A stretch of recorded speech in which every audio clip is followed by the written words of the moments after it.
Hajar TV. Juga dengan baca minimal 10 ayat per hari. Komitmenkan. Jalan sebulan ini. Semuanya kerjakan. Dan pintu maksiat apapun. Anda lebih tahu maksiat itu. Dan umumnya maksiat itu terjadi di waktu-waktu lengah. Lagi santai, malam-malam, habis mandi, minum teh, depan TV, mulailah nonton. Gitu. Mulailah ini dan itu. Ya. Maka kemaksiatan itu hanya bisa dilakukan oleh syaitan. Membuka pintu itu untuk kita kalau kita lagi lengah. Oleh karena itu harus hati-hati. Kalau kita lagi padat jadwal, umumnya syaitan agak sulit untuk menggoda kita. Makanya sering saya bahasakan teman-teman sekalian, coba ibadah-ibadah itu dilakukan dan dipaksakan. Karena ibarat kita sama syaitan ini seperti orang yang akan lomba lari. Selama kita masih di garis start, belum memulainya, belum mulai salat malam, belum mulai sedekah, belum mulai hadir majelis ilmu, belum mulai semuanya, tapi sudah tahu, maka kita seperti sedang mau bertanding dengan seorang musuh. Musuh ini punya kekuatan untuk menjatuhkan mental kita. Ya, dia akan mengatakan, kau nggak bisa, kau nggak mampu, kau akan kalah, kau akan begini. Ya, kita kalah dengan itu. Belum memulainya sudah kalah, gitu kan? Bagaimana caranya supaya musuh ini tidak bisa mengganggu kita atau bahkan bisa kita kalahkan? Larilah. Mulai start gitu kan. Nah, memulai start ini dengan mulai melakukan ibadah-ibadah ini, membaca keutamaan-keutamaannya, dan itu harus dengan ketulusan hati. Ada orang gak ada orang tetap saya kerjakan. Maka membuat rival kita, lawan kita dari syaitan, dia tidak bisa menggoda kecuali dia punya kekuatan yang sama dengan kita. Kecepatan, misalnya kita lari 10 km per jam misalnya, anggaplah lambat, lari kecil. Maka syaitan juga kalau mau menggoda kita, dia nggak mungkin tinggal di garis start, dia harus lari seperti kita.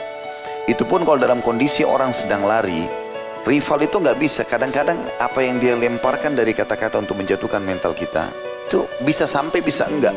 Karena kita sedang lari, apalagi kalau kita kecepatan tinggi, dia harus seperti kecepatan kita atau lebih cepat lagi untuk mengalahkan. Nanti di saat kita sudah tersibukkan dengan ibadah itu dan kita tutup pintu-pintu kemaksiatan, akan ada kenikmatannya luar biasa. Sampai para salafus saleh sangat pekah mereka pada saat mereka ketinggalan satu hal yang itu pun ada udzur syar'i, misal ketiduran, misal apa, itu sudah cukup membuat mereka menyesal luar biasa.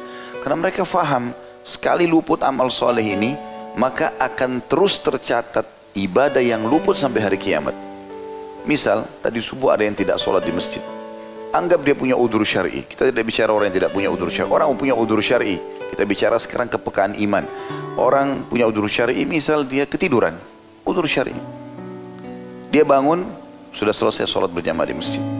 Kalau kaum salafus saleh dari sahabat dan tabi'in itu sudah cukup membuat mereka menyesal berbulan-bulan gara-gara itu saja. Karena mereka sangat peka.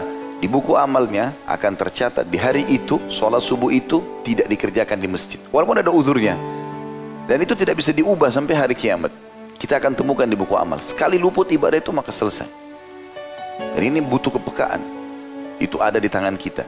Dan harus kita memaksakan diri merasa kita butuh dengan ibadah itu. Contoh sholat teman-teman. Kita harus sadari Allah nggak butuh pertama dari ibadah sholat itu, dan juga di setiap gerakannya dan bacaannya ada pahala. Jangan pernah hilangkan satu pahala pun di situ. Coba sebentar sholat isya, antum mulai niat dalam hati dan minta kepada Allah SWT supaya sholat ini nggak hilang pahalanya. Pekah, setiap bacaan walaupun tidak mengerti apa yang imam baca, ikuti. Setiap gerakan nikmati. Usahakan dari takbir sampai salam. Di situ antum akan maksimal mendapatkan pahala, dan harus begitu memang. Tidak boleh kita biarkan syaitan mencuri semaunya saja.